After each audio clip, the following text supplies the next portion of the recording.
ថ្ងៃនេះគឺធ្វើទឹកគ្រឿងបងប្អូនគឺបន្ទោប្រហុក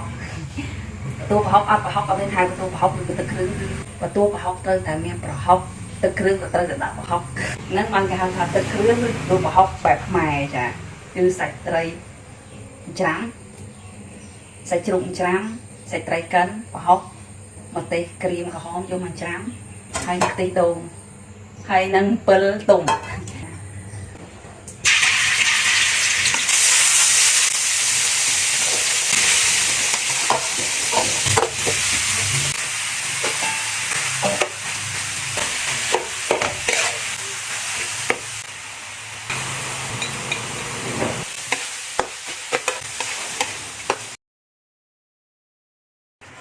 ទឹកគ្រឿងបើមានពឿបែបនេះបានថា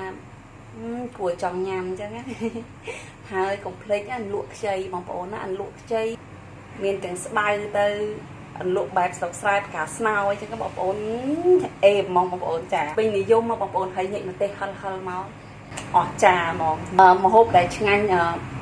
ផ្ដាច់គេគឺនៅក្នុងស្រុកខ្មែរប្រទេសកម្ពុជាយើងគឺទឹកគ្រឿងគឺលេខ1ហើយចាមិនថាបន្ទោប្រហុកបែបទឹកគ្រឿងសាច់ជ្រូកឬទឹកគ្រឿងបែបច្បាច់ត្រីជាមួយក្រូចឆ្មាបងប្អូនគឺដាក់ត្រីសុទ្ធហ្មងអាហ្នឹងអេហ្មងបងប្អូនចា